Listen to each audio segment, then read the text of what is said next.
Part 2. How to think like an unhappy person. I am more and more convinced that our happiness or our unhappiness depends far more on the way we meet the events of life than on the nature of those events themselves. Wilhelm von Humboldt. Men are disturbed not by things, but by the view which they take of them. Epictetus. It's easy to imagine that our emotions, including misery, are produced by the circumstances in which we find ourselves. The phone rings, and we feel anxious. The bills drop through the mail slot, and we feel discouraged. If we failed to notice the phone or the mail, however, we would not have either of these reactions. Although we cultivate a convincing illusion of the real world, we really have only a passing familiarity with it. Our emotions and our behavior depend not on the events of our lives, but on our perception and evaluation of those events. We do not stand on a hilltop with an unobstructed view of the real world. Instead, we spend our entire lives in a cinema, one with multiple screens lining the walls. One screen shows a series of historical dramas, reminiscing about our own past. Another displays speculative fiction about our imagined future. A third shows a documentary of the present moment as it passes just beyond the confines of the theatre, a feed of the input from our senses. A fourth sensationalizes and fictionalizes that feed, making wild interpretations of the events it portrays. The straight documentary is usually the least exciting film on offer.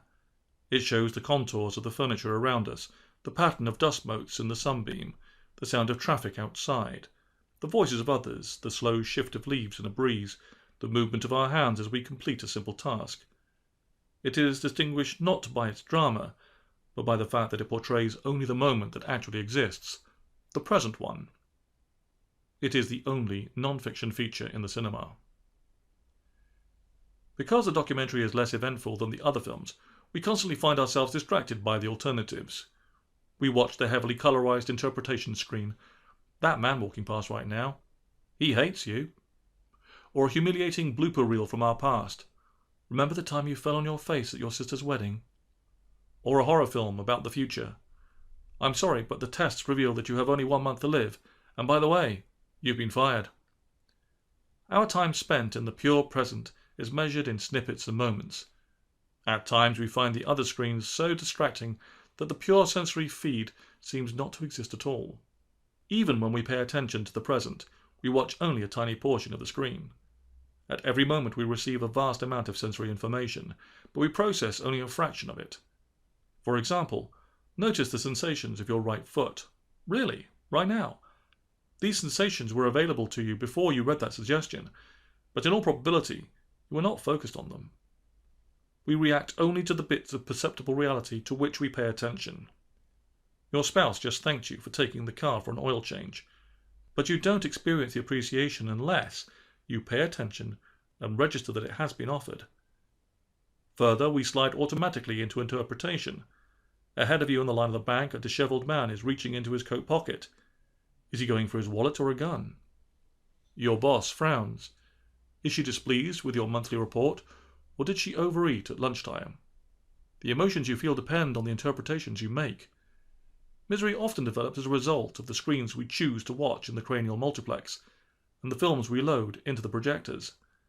We are often such adept projectionists that we do not realize that we have selected one storyline over the others, and we mistake the stories for objective reality.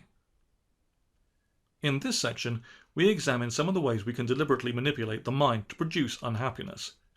By carefully choosing the targets of our attention and maximizing the negative evaluations we make, we can turn any summery day into a winter of discontent.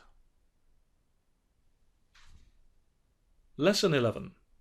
Rehearse the regrettable past. The very fact that you are reading these words suggests that you were not born yesterday. You have a vast storehouse of memories, good and bad, ranging back to early childhood. Whether we do so deliberately or not, a part of everyone's life is spent poking around in the archives and viewing old memories. Let's begin the process of darkening the mind by sitting back with our popcorn and watching the movie screen of the past. The emotional brain won't know the difference. It reacts whether we are looking at the past, present, or future, and it has a hard time distinguishing between them. The question, of course, is which reels we should load into the projector. Some elements of almost everyone's past are quite good, some are unpleasant, and many more are quite neutral in tone. In order to increase your misery, you must be selective about the bits of memory you play back to yourself. The simplest strategy is to focus on the negative, replaying your distressing clips over and over again. Inventory your losses. Remember past injuries. Recall the times you have felt bereft, alone, alienated, terrified, despondent. Include examples of random, uncontrollable fate knocking you about like a helpless pinball. Often the most potent clips are those involving personal humiliation. The time you wet yourself at elementary school. The person you thought was a friend who ridiculed you in front of others. The moment you lost all track of what you were saying while giving a presentation.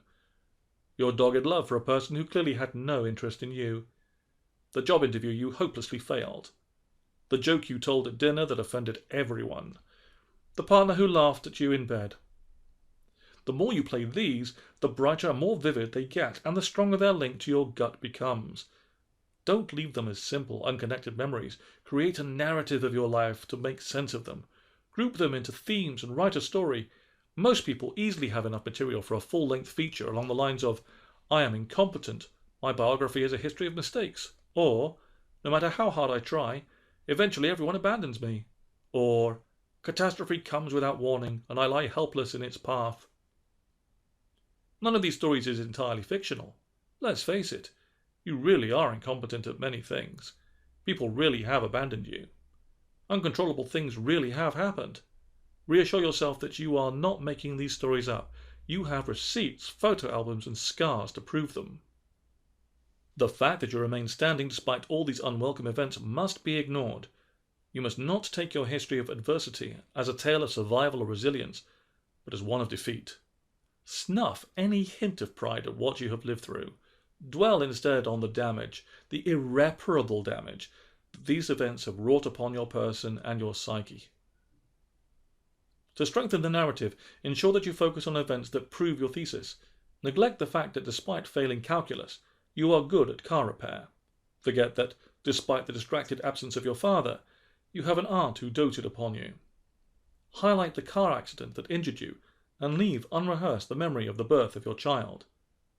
You need not flush away all of your positive memories, however.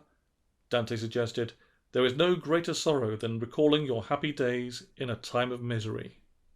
You can use the positive memories to contrast the golden past with the drab present. Dwell on how wonderful that old bohemian apartment of yours was, or that relationship, that job, that city, that sparkling, halcyon time in your life, and remind yourself that it is now over. You have lost it forever.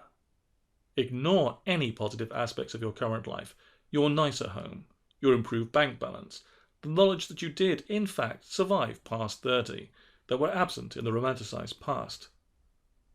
You can also disqualify and thereby erase your good memories.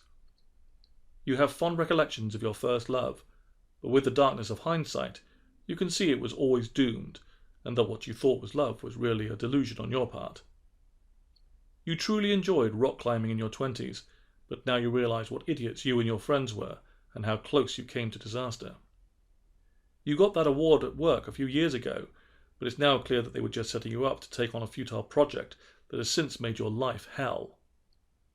What you thought was happiness was a mistake. Your misery has, all along, been the truth. Ensure that you do not engage in this reinterpretation process with negative memories. We often discover that events that seemed awful at the time were necessary in order for positive developments that followed. The breakup of that relationship tore your heart out, but you now know that it would never have worked anyway, and that you needed to be single to meet the following year the person you have been with ever since. Your cycling injury was severe and painful, but without it, you would never have found your calling in the field of traffic safety. Realizing that the disappointments and disasters of the past were necessary for you to be the person you are today serves only to lessen their sting. You want the venom to be as potent as possible.